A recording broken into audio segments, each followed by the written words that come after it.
महल में अब शांति सिर्फ दिखावे की थी। अंदर ही अंदर हर रिश्ते में शक की दरारें पड़ चुकी थी। जहां राधा ने चुप रहकर सब सहा, वहीं कुछ लोग उसकी चुप्पी को कमजोरी समझ बैठे थे। रात को मंदिर के पास चंद्रिका देवी कविता और पूजा से कहती हैं, अगर राधा को गिराना है तो पहले उसकी इज्जत गिरानी होगी। कविता मुस्कुराकर जवाब देती है, तो फिर उसे गलत साबित करेंगे, हर रोज हर बात में। राधा को इसका अंदाजा नहीं था कि उसकी चुप्पी को उसकी कमजोरी समझा जा रहा है। अगले दिन बैठक में किसी छोटी सी बात पर राजमती देवी ताना मारती हैं। अब बहू को भी जवाब देना आने लगा है। पूरा कमरा सन्न रह जाता है।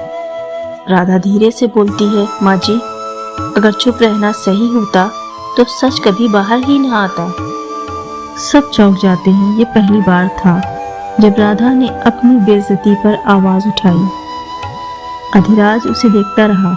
उसकी आंखों में डर नहीं था, दर्द था। उसी शाम कविता और पूजा जानबूझकर ऐसा माहौल बनाती हैं कि घर में झगड़ा हो जाए। राजमती देवी गुस्से में कहती हैं, तुम्हारी वजह से इस घर में चैन नहीं रहा। राधा का सब्र टूट जाता है। उसकी आंखों में आंसू भर आते हैं। अगर मेरी मौजूदगी से इस घर में हर रोज झगड़ा होता है, अगर हर गलती का बोझ सिर्फ मुझ पर ही डाला जाता है, तो शायद मेरा यहाँ रहना ही गलत है। पूरा कमरा सन्न रह जाता है। दादी माँ घबरा कर आगे बढ़ती हैं, नहीं बेटी, घर छोड़ना हल नहीं है। लेकिन राधा की आंखों में अब सिर्फ दर्द नहीं, फैसला भी होता है। वो राजमती देवी की तरफ देखती है और धीमे पर साफ शब्दों में कहती है, माँ जी, मैंने इस घर को अपना समझकर यह बात सह ली, पर जब भरोसा ही नहीं रहा तो बहू होना भी बोझ बन जाता है। राजमती देवी कुछ नहीं कह पाती। उनकी चुप्पी ही उनकी नाराजगी का जवाब बन जाती है। राधा अपने कमरे में चली जाती है। वहाँ अधिराज खड़ा होता है। तुम सच में चली जाओगी? उसकी आवाज भारी होती है। राधा रोते हुए कहती है, मैं भाग नहीं रही हूँ अधिराज, मैं बस खुद को टूटने से बचा रही हूँ। अधिराज एक पल चुप रहता है, फिर कहता है, अगर तुम चली गई तो इस घर में सब कुछ टूट जाएगा। राधा धीरे से बोलती है, शायद टूटना जरूरी है ताकि सबको समझ आए कि मैंने क्या खोया है। दोनों की आंखें भर आती हैं, लेकिन राधा फैसला कर चुकी होती है। रात गहरी हो जाती है। पूरा महल सो चुका होता है। राधा अपने कमरे में एक छोटा सा बैग निकालती है। उसमें 2 साड़ियाँ, माँ की दी चूड़ियाँ और अपनी शादी की तस्वीर रखती है। वो आखिरी बार कमरे को देखती है। यहीं से मैंने नया सपना देखा था।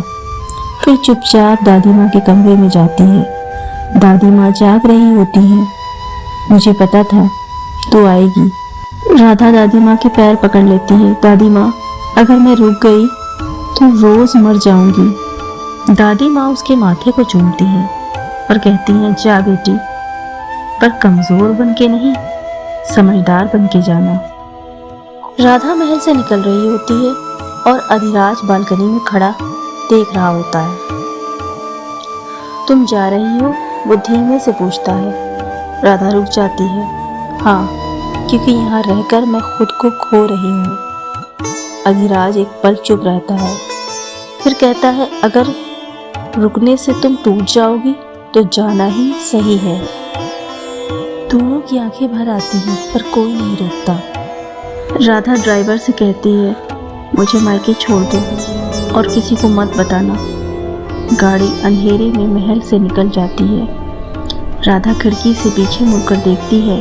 महल दूर होता जाता है और उसकी आंखों से आंसू बहते जाते हैं। राधा महल से निकल गई, पर सवाल छोड़ गई थी।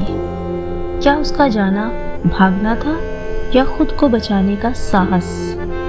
राधा का ये फैसला उसकी जिंदगी बदलेगा या सब कुछ बिगाड़ देगा?